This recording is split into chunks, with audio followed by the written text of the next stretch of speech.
draga, sa svih strana ove zemlje, donjesmo ti jade svoje i u njima svoje želje. Pogledaj nas, utješi nas, svoje ruke stavi na nas, svome sinu preporuči,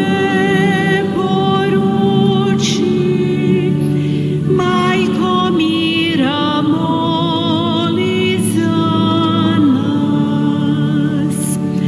Pogledaj nas, utješi nas, svoje ruke stavi na nas, svome sinu preporuči, majko mira moli za nas.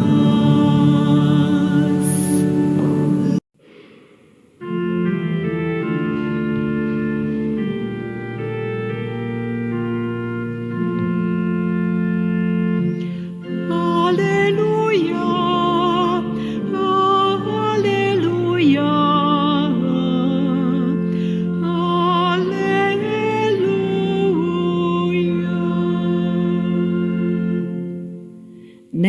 예수님은 하늘나라의 복음을 선포하시고 백성 가운데 병자들을 모두 고쳐주셨네.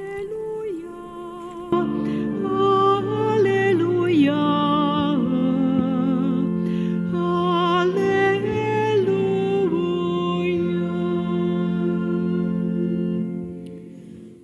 주님께서 여러분과 함께 Čitanje Svetog Evanđelja po Marku. 마르코가 전한 거룩한 복음입니다.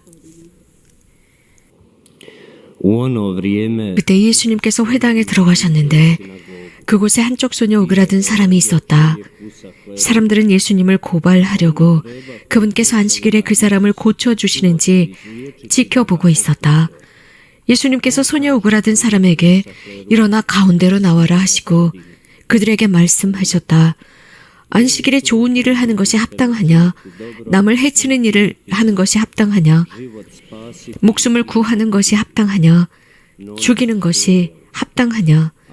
그러나 그들은 입을 열지 않았다. 그분께서는 노기를 띠시고 그들을 둘러보셨다.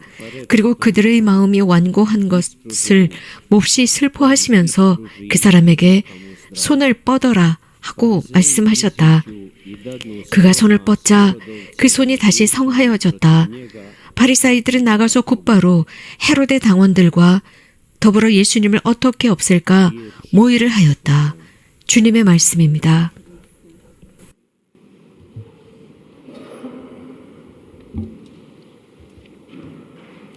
Draga braćo i sestre, dragi slušatelji, 사랑하는 형제자매 여러분, putem Radio Valova, Radio Postaje Mir Međugorje.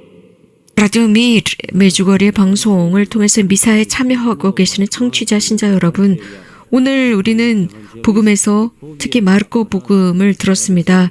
이 복음에서 마르코 복음사가는 바리사이와 예수님과의 토론 장면을 보여주고 있습니다.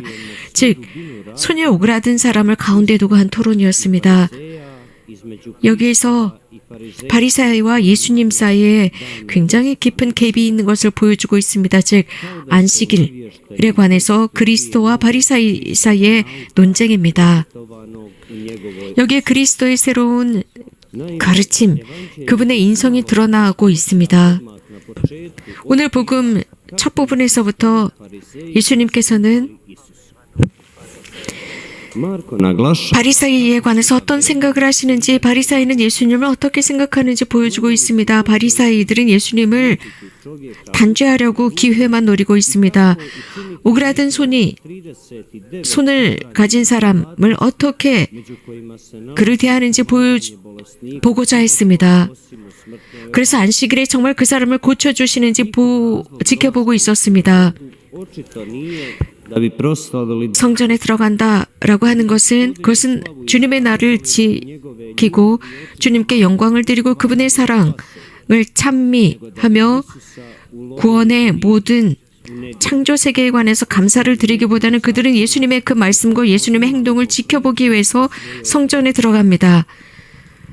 그러면서 그들은 이렇게 자신들이 예수님을 정당하게 비판하고자 성전에 모이게 됩니다. 그래서 두 부분으로 나누어져 있었습니다. 즉 한쪽은 모든 인간을 보시면서 가여운 마음을 지니신 예수님의 사랑과 한쪽은 바리사이들, 예수님을 단죄하려고 눈에 불을 켜고 지켜보고 있는 사람들입니다. 그래서 바리사이들이 어떤 영성을 지녔는지 또 하느님과 어떤 관계를 지녔는지를 보여주고 있습니다. 그래서 율법을 어떻게 축소시켰는지 보여주고 있습니다. 이렇게 그들은 나약한 모습을 가지고 있었고 모든 것을 컨트롤하고자 했습니다. 그래서 율법이 말하는 모든 금지 사항만을 지키고자 했습니다. 여기에서 이러한 모습들, 이렇게 그들의 영성이 잘못 가고 있는 것을 받아들일 수가 없었습니다. 예수님은 평생을 통해서 판단하는 것이 아니라 기쁨의 길을 그들에게 끊임없이 제시하고 계십니다. 이러한 복음 말씀에서 위험이 존재하고 있는 것을 보여주고 있습니다. 하느님과 율법, 바리사이적인 모습, 엄격한 모습, 연민과 사랑과 자비를 배제한 그들의 모습입니다. 무엇보다도 사람보다도 율법을 먼저 생각하고 있습니다. 그들의 교만을 드러내고 있습니다. 모든 하느님의 계명과 금지령 자체를 더 중요하게 여기고 있습니다. 그래서 사람의 거룩함보다 그 어떤 것보다도 우선적인 자리에 두고 있습니다. 이것은 가면과 같습니다. 그래서 이러한 가면은 자칫 잘못하면 모든 것, 하느님의 구원이 선물이라는 것을 잃어버리고 교만하게 됩니다. 이러한 바리사이의 영성은 지금도 교회의 삶 속에서 우리들의 공동체 속에서 드러나고 있습니다.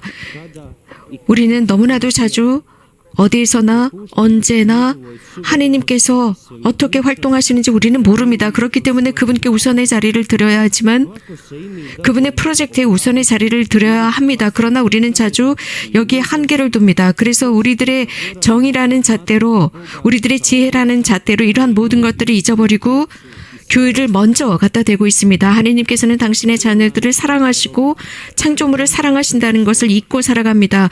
하느님께서는 우리들을 체포하는 것이 아니라 우리들을 자유롭게 놓아두십니다. 그리스도께서는 우리들을 자유를 위해서 자유롭게 하셨다라고 바오로 사도는 말씀하셨습니다. 그런데 우리들의 삶 속에서 그들은 우리들의 삶 자체를 체포하고자 합니다. 하느님의 사랑을 배제했기 때문입니다. 그래서 아주 형식적으로만 이러한 율법을 지켜가고 있습니다. 이렇게 하느님의 계명을 잘못 혹은 축소시키거나 변형시켰을 때 자칫 잘못하면 심판관이 될 수 있습니다. 그래서 다른 사람을 위한 기쁜 행동, 착한 행동을 하기보다 엄격한 잣대를 가져다 대게 됩니다. 자유가 얼마나 중요한지 그 가치를 잃어버립니다. 이렇게 엄격한 잣대를 재다 보면 우리는 자유를 잊어버리게 됩니다. 그래서 이런 하느님의 법은 감옥에 가두는 것이 아니라 자유롭게 하느님의 말씀을 살아갈 수 있도록 도와주어야 합니다. 당연히 마르코는 여기에서 강조하고 있는 것은 그리스도께서 그 사람들을 한가운데로 끌어내셨다고 했습니다. 일어나 가운데로 나와라, 가운데라고 했습니다. 그것은 굉장히 깊은 의미를 지니고 있습니다. 그리스도께서는 그렇기 때문에 바리사인들 앞에서 이렇게 도움을 필요로 하는 사람은 항상 가운데 있어야 한다, 중심에 있어야 한다는 것을 드러내고 있습니다. 사랑하는 형제자매 여러분, 이 복음의 진리는 우리들의 일로 하여금 우리들의 삶에 위로를 가져다 주고 있습니다. 즉 우리들의 삶에 우리는 자주 하느님을 필요로 한다는 것입니다. 우리가 이렇게 격려를 받고 혼자가 아니라는 것, 우리들의 어려움 속에서 누군가 함께 한다는 것, 그래서 우리들의 십자가를 혼자 지고 간다는 것이 아니라 그분께서 우리들과 함께 하시고 우리들을 보살피시고 나의 고통, 나의 어려움 속에서 그분이 함께 하신다는 것을 알게 합니다. 그래서 우리를 포기하지 않는 하느님을 보게 하고 있습니다. 삶은 여러 가지 유혹이 있지만 그래도 하느님께서 우리들과 함께 하시고 또 그리스도께서 이 어려운 순간 가운데 계십니다. 그럴 때 나는 하느님의 현존의 그 한가운데 있기 때문에 안전합니다. 한편으로는 일어나 가운데로 와라라는 말씀은 우리 그리스도인들에게 가르침이 됩니다. 어려움을 가지고 있는 사람들을 우리들의 인생의 가운데, 우리들의 활동의 가운데로 이끌어야 한다는 것입니다. 우리 자신이 가운데가 아니라 그 사람들을 가운데로 이끌어야 한다는 것입니다. 내 이웃의 문제, 그 문제는 나의 사랑을 요구하고 있습니다. 그래서 이웃의 문제가 내 문제가 되어야 합니다. 그래서 기회가 된다면 그를 도와줘야 합니다. 그리스도의 질문은 바로 이것입니다. 즉 율법, 안식일에 선한 일을 해야 하냐, 악한 일을 해야 하냐, 생명을 구해야 하냐, 죽이는 것이 합당하냐라고 묻습니다. 선을 행하는 것과 악을 행하는 것이 똑같은 것이냐? 라는 것입니다. 선한 활동, 도움을 필요로 하는 사람, 우리들을 필요로 하는 사람을 무시하는 것이냐, 그 기회를 무시하는 것이냐, 이것은 바로 악한 부분에 서는 것입니다. 천상 아버지께서는 당신 아들을 통해서 드러내셨습니다. 그래서 도움을 필요로 하는 사람들을 가운데 두라고 말씀하셨습니다. 간단하게 말씀드리면 우리는 의무를 소홀히 하는 죄에 빠지는 것입니다. 이들을 가운데를 두지 않으면 말입니다. 그래서 우리들의 양심이 그 상황을 잘 보고 기회가 된다면 여러 다양한 삶의 상황 속에서 그들을 도와주는 것입니다. 그래서 이러한 도움을 필요로 하는 사람을 가운데로 모시고 우리들의 사명이 무엇인지, 그래서 그리스도께서 하신 것처럼 우리도 해야 한다는 것입니다. 또 그리스도께서는 이런 말씀을 하셨습니다. 선한 일을 해야 하느냐, 악한 일을 해야 하느냐, 목숨을 구해야 하느냐, 죽여야 하는 것이냐. 오그라든 손이 펴졌습니다. 손을 뻗고 육체적인 치유가 목적이 아니었습니다. 단지 그를 영적으로 곧게 뻗게 하는 것이었습니다. 영적인 성장을 원하셨습니다. 예수님께서는 사람이 영육으로 모두 건강해지길 원하셨습니다. 그는 손만 치유받은 것이 아닙니다. 그는 가장 먼저 그의 마음이 예수님에 의해서 어루만져졌고 그의 마음은 준비되었습니다. 즉 하느님을 향해 열릴 준비가 되었습니다. 하느님께 순명하고 그분의 말씀에 순명하며 모든 것이 준비된 사람이 되었습니다. 이 환자를 예수님께서 치유하셨습니다. 그의 말씀을 들었습니다. 그의 음성을 들었습니다.